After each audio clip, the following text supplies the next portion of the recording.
From my experience, I can say that the PNP is the biggest crime group in this country. Ang ibig mo bang sabihin, yung Chief PNP ang Lord of crime? Kasi pag sinabi mo na yung PNP ang isang crime syndicate, ang big boss niyan ay yung Chief PNP.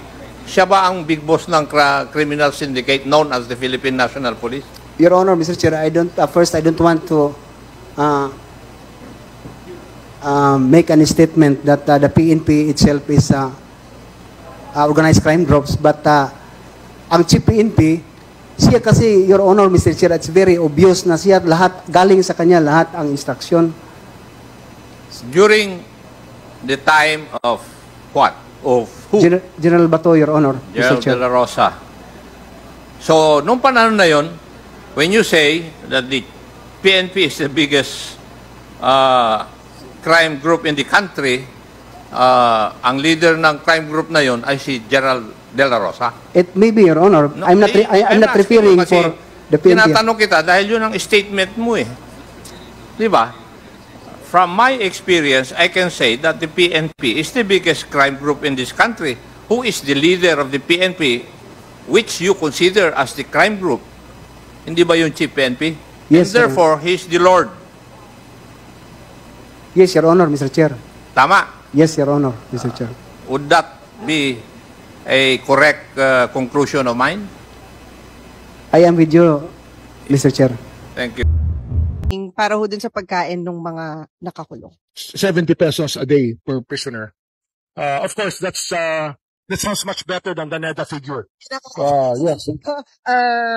They're getting more than what was recommended by NEDA. Kasi sa NEDA, di ba, 20 pesos, 20 pesos per meal.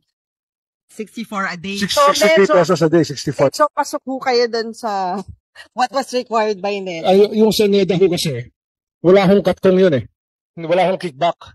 Ang problema namin, pag nagpabid ka, sari-sari hong paraan yan na mga supplier system na nagkakaroon talaga ng corruption.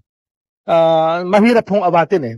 We're trying to figure out the best way to feed all these prisoners. Naghahanap tayo ng paraan talaga na mapakain sila ng gusto. Ang problema nga ay marami hong gustong kumita. At dyan po tayo na nalilintikan.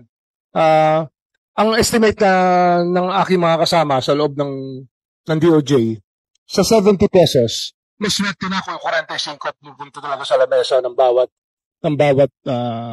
nakakulong na wala ng laya.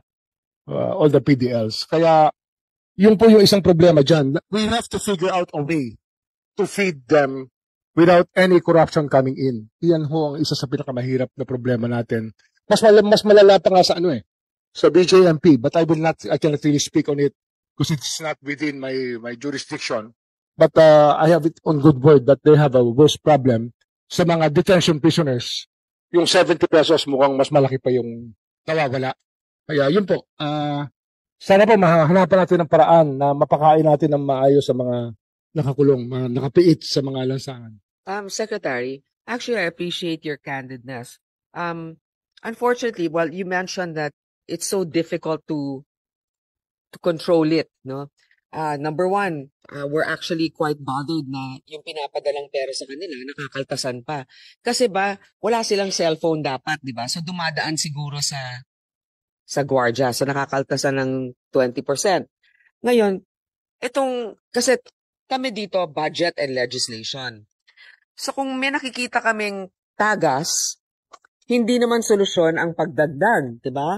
Hindi pagdagdag ng budget. Ang solusyon noon ay tapalan yung tagas. So, paano kaya natin may naiisip na ba kayong paraan? Intelligence ba 'to? Kasi baka naman dun sa confidential funds niyo pwedeng madagdagan, matukoy kung sino yung mga gumagawa ng ganito. Ano nakikita ninyong solusyon, no? Ayaw niyong isiwalat ngayon sapagkat baka malaman. Alam mo ito ma'am, with your permission. Kultura na po ito na nandyan na sa napakahabang panahon. Nung una kong upo as Secretary of Justice, isa sa mga unang nakipag-usap sa akin, yung gusto ko humawak ng catering ng New Bilibid Prisons. Pero kahit kailan po hindi ko kinausap si General Katapang tungkol sa bagay na yan. sapagkat ayoko hong pakialaman. Yan po ay nararapat lang hawakan ng namumuno sa Bureau of Corrections.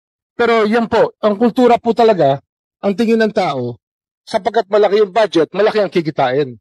Hindi na nila iniisip yung repercussions po ng pagkita nila ng pera doon. Yun mabigat eh. Pero ito yung kultura na. Yung maraming tao po, ang pagtingin nila sa Bucor, kung ano ang kikitain namin sa catering. Yun po yung isa sa pinakamabigat na problema ho natin. Kasi palabigasan po yan ng maraming taong nais pong kumita. Pero Secretary, tignan mo yung iyong achievement na kakaupo, 2.5 years lang kayo dyan. Marami na kayo na institute na reforms. Itong PNP and prosecution coordination and training, maganda yan.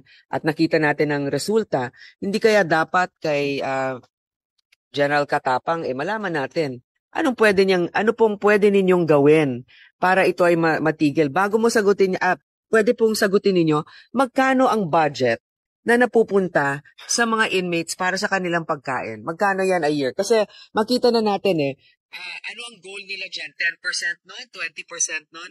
How much do you have proposed? Madam Chair, Your Honors, with the permission of our Secretary, unang problema po, yung bidding, nagpapababaan na sila. So ang nagiging winning bidder, yung pinaka-latest na winning bidder, 59 pesos. So baksak na po talaga kung ano. So sa NEDA, bumabaksak na po. Kasi may bidding pa po pababaan sila. Kaya gusto po namin magkaroon ng sistema na pag nag-bid ka ng 70, pagandahan na lang. Kasi ang binibilang po yung carbohydrates ang kailangan nutrition. Anong nung 59 pesos?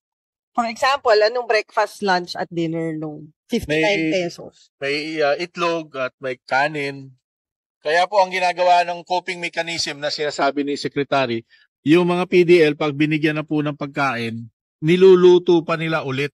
No, niluluto pa nila para magkaroon ng lasa o sustansya yung pagkain nila. Magkano ba ang budget ninyo this 2025 for food? Sa food po, 70 pesos pa rin po. Hindi, the total budget. It's about 1.5 billion. Kaya nagkaka-interest dyan, di ba? Opo. So, ngayon, yung sinasabi nga natin, meron na kasi tayong amendment sa procurement law So, hopefully, titignan natin how this will cover and address your concern. Kasi it's not necessarily the lowest bidder, but the best in terms of competence and track record, mga ganon.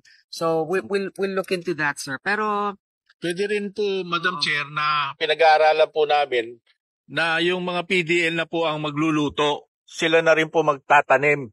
Kasi po yung aming lupain, napakalapad, kung sila na po mag-aalaga ng baboy, kambing, mga gulay. Okay, pwede rin yun. That can help to a lot. Supplement. Okay? Opo. Pero alam natin, pag may mga operations na ganyan, baka iba itanim doon, iba ang katayin doon, di ba? So, I mean, yeah, exactly. So, we really have to have a supervised program, but definitely, I think this can be done in a controlled study